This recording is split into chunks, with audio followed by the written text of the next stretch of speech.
Oh, hey Zeb, remember we got to pick up this pie safe at 2. We got it. Why do you say it like that? We'll be out and about and she'll just drop stuff on me.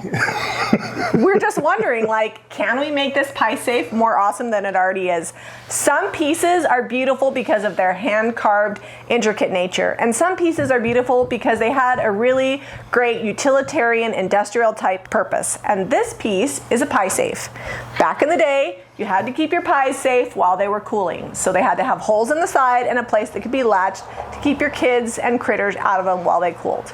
We're hoping to still keep some of the character in this piece, which in this case is a little bit crusty, a little bit dirty, a little bit broken, and heavily used, but give it a fresh new look that's a little bit French country, a little bit Americana. All right, so we're getting started on the repairs. There's not a ton. I mean, it's got some cracks and things throughout the whole piece, but I think that's part of it. But this veneer here, I don't think is gonna make it. It's just 3 thin layers of this on the siding, and I think, well, we're committed now.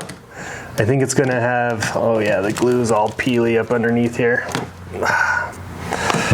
Worst case scenario, I get this pulled out and I've got to put a new piece of wood in there. I'm also cleaning out the drawers. If you've got a leaf blower or an air compressor, best and fastest way to get all the dust and weird stuff out of a drawer. You can see the split here. That glue's cut loose.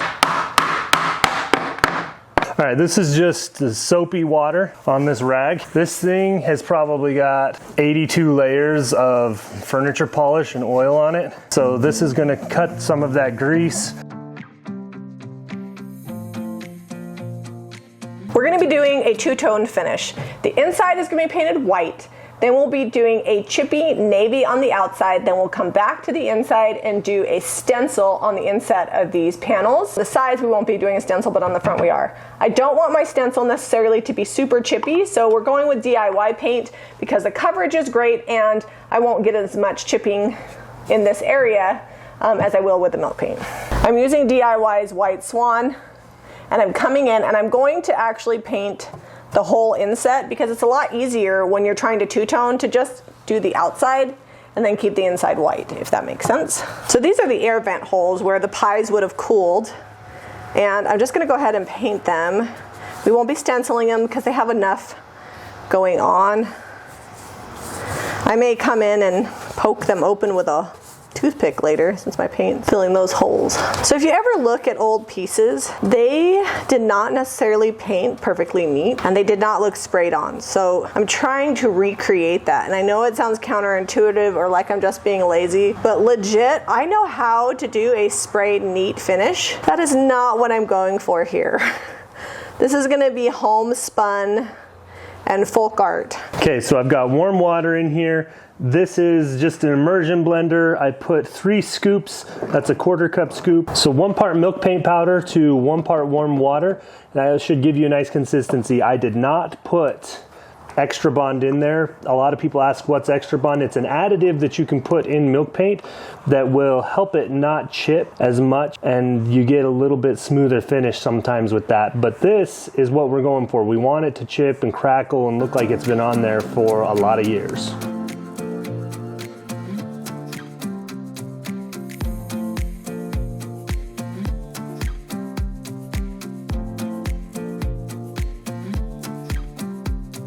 So at this point, as you're watching along, you're probably thinking, oh my goodness, what a messy paint job. But hang out, keep watching, see if we can pull this off. This is what the first coat looks like on and dry. We'll get the second coat on there, and I think it's gonna cover up a lot of that white swan that's showing up underneath. Yeah, that's gonna cover that right on up. All right, if you're still with me, coat number 2's on, and this paint job is looking a lot better. I've got our JRV horse toile here. It's one of our new stencils for the fall 2021, and I'm gonna do something to it that I don't necessarily recommend. It doesn't quite fit in between here, so I'm just gonna trim it. So I'm just gonna have to be careful along these edges now. So I've got it right here, and it doesn't have register marks on it per se. You line up like the horse's legs, they are the register mark. I've got the navy blues I'm just gonna pour a little out there. This is a little runny. Typically I like it to be a little thicker. So I'm gonna get my brush really nice and dry over here. Oh no, I feel like the swirling is really going up underneath. I'm probably gonna have to repaint that. Yeah, I gotta make my paint thicker. That's too thin.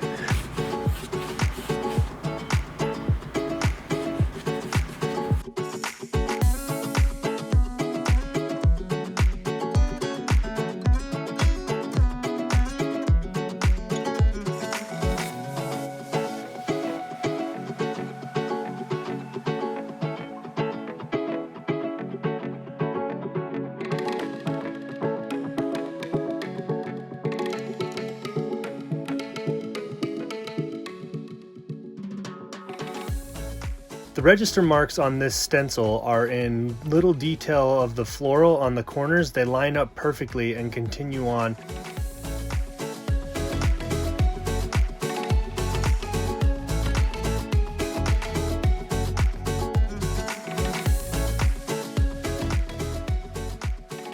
On the top here, I wasn't really able to get the stencil all the way up, and I didn't want to cut the top detail out because I wanted to leave the stencil complete.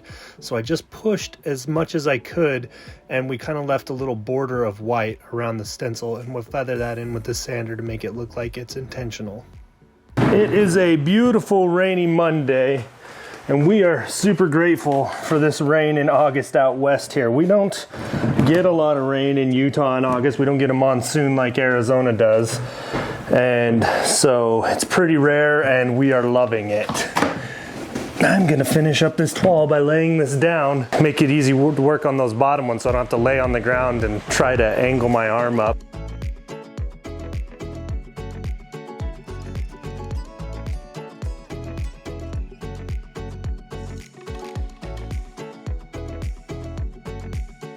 So now the stenciling is all done. We're going to be sanding it, removing any loose, chippy milk paint, and then we're also going to be feathering in some of the stenciling, making it a little bit more time-worn and aged.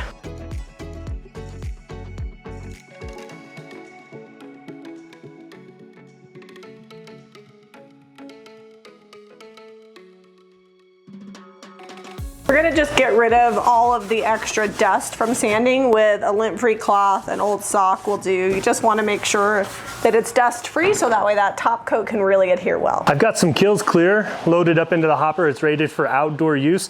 We're gonna be using this on the back porch, so it'll be perfect for this.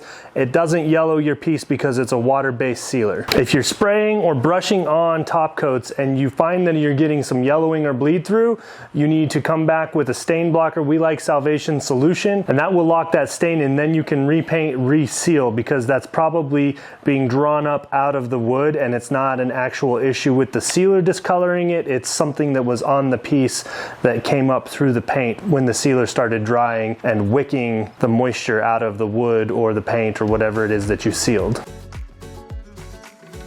This piece we're not going to be selling, we're actually going to keep it. It's going to go on the back porch, but we want it to cure up a few days because, can you hear it? It's still raining. We hardly ever get rain this time of year, but we absolutely need it, so we're excited for it. We're going to let this cure up so that way the outdoor sealer really protects it, and then we'll move it onto the back porch, and hopefully in the next few weeks we'll be finishing a few more pieces and get that done before Odelia's Sweet 16.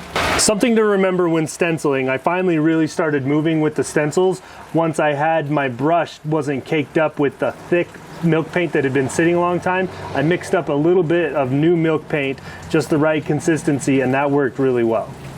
I love the two-tone on this piece. The stencil really gives it a fun country French situation happening. To buy any of these products, you can pick them up at JamiRayVintage.com. If you like this video, share it with your friends. Be sure to give it a thumbs up and subscribe to Jami Ray Vintage for more DIY.